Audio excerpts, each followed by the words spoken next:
Good morning. Okay, guys, today we are going to learn how to draw mountains. Mountains are one of my favorite things to draw. I could do it all day long. If you ever saw me working on the phone or talking on the phone, I'm usually doodling mountains while I do it. I did that a lot when I worked in the medical field. So today you're gonna need paper, and you can use a pencil, colored pencil, crayon, or marker. This one, because I'm going to show you guys a little bit more about shading, and some of like the tips and tricks to do some shading and make something look a little bit more realistic or a little bit more three-dimensional. The best thing to use is going to be either a colored pencil or a pencil for this one. Okay, so let's get started. The best thing about drawing mountains is they don't have to be perfect, and if you've watched any of the videos, I'm really big on that. I don't think that you should strive to have a perfect picture. Everything is gonna look a little bit different every time you draw it. It's all about having fun, okay? So we're gonna start. I like to draw 3 mountains.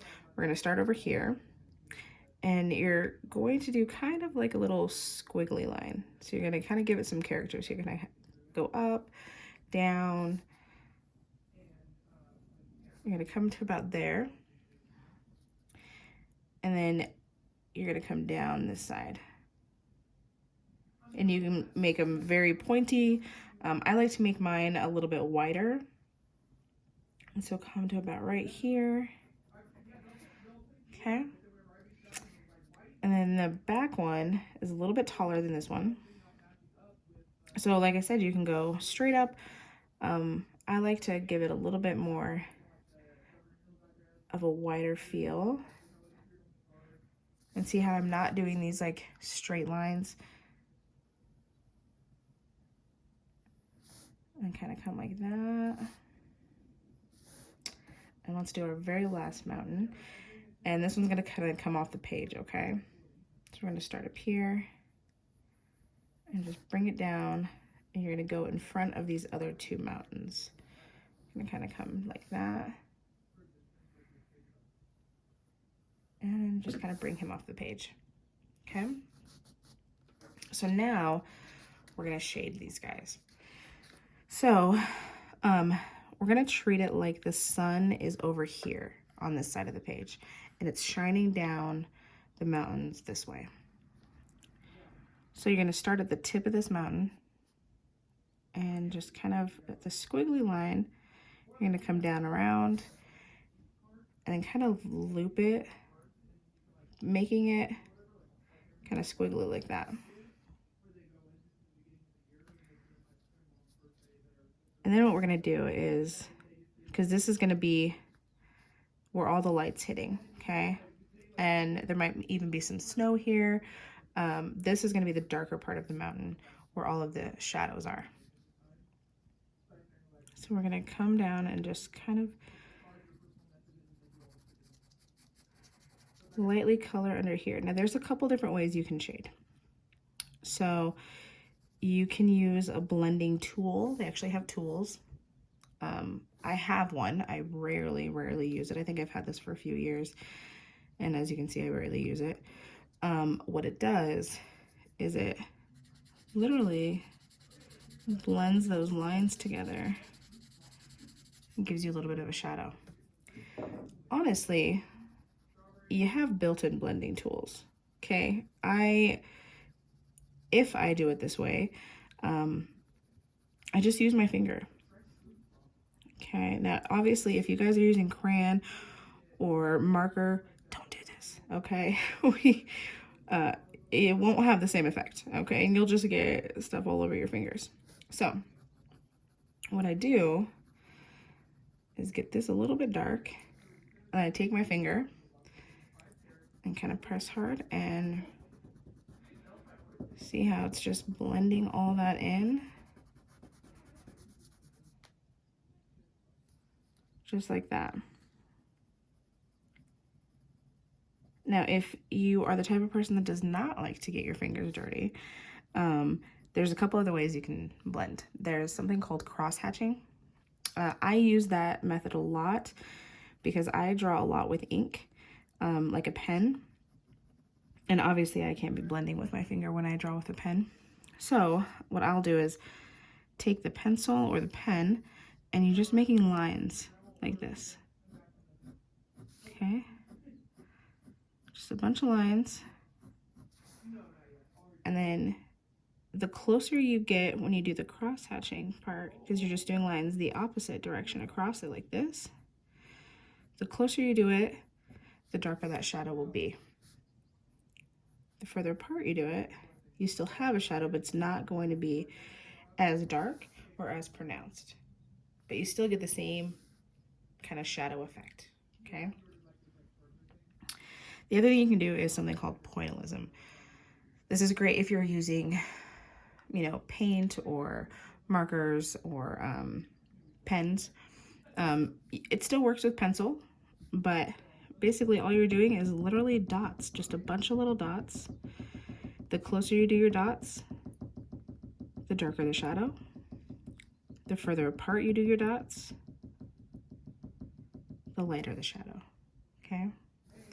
It's a little bit harder to see, so I'm going to bring that kind of closer. So really it's just however you want to shade your piece. And then we're going to shade down here because this mountain is behind this big one. So same thing. And when I do mountain drawings, I do it kind of like this. So I don't color the entire thing in. I just do these like little, kind of like up and down, kind of looks like a heartbeat almost.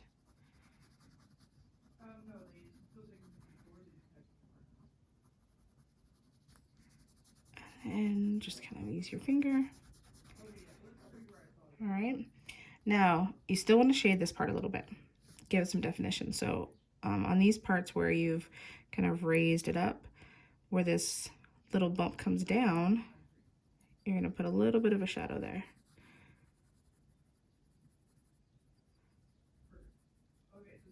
Okay.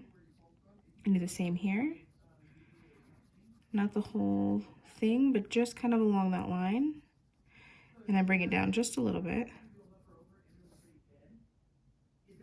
And then up here, we're going to give it a little bit more definition. So we're going to add almost like crevices, or, you know, there's like a bunch of rocks type thing on mountains. So that's going to create a little bit of a shadow. So to make it easy, I just kind of do these like little sketchy lines like that, just a couple.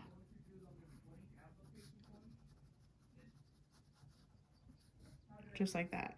You can use your finger and kind of shade it or blend it that way. And then do the same thing over here on the next mountain. So I always start at the very tip, and then just kind of bring it down, and you can make whatever shape you want. I usually come down this way. It just makes it look more dramatic, and then I swing it around like this.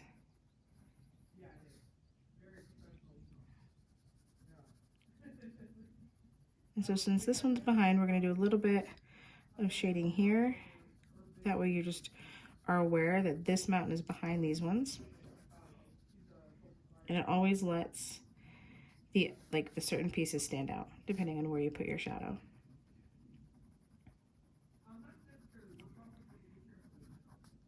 Okay, just like that.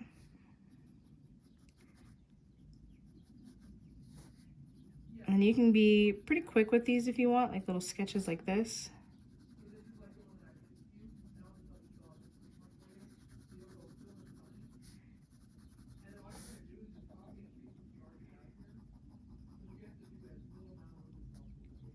Okay.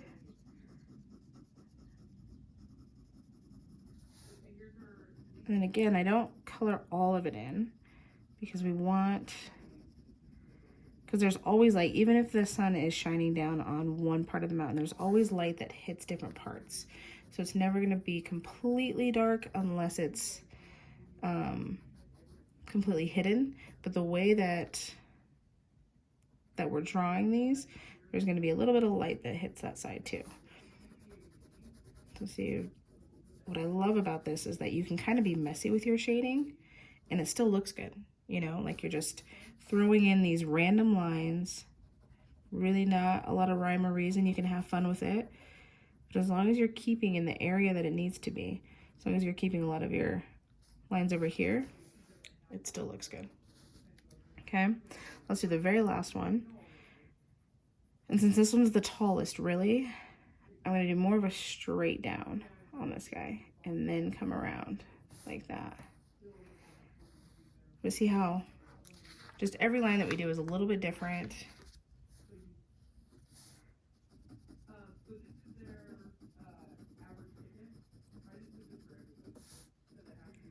And you can do kind of like scribbly shading too, which is really just this technique.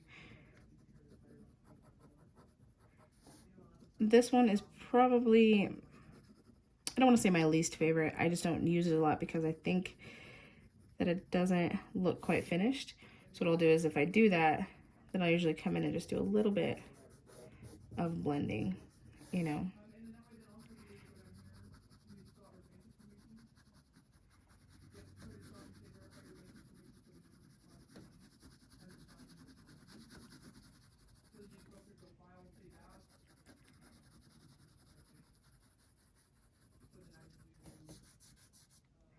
And then let's add some of those little crevices here.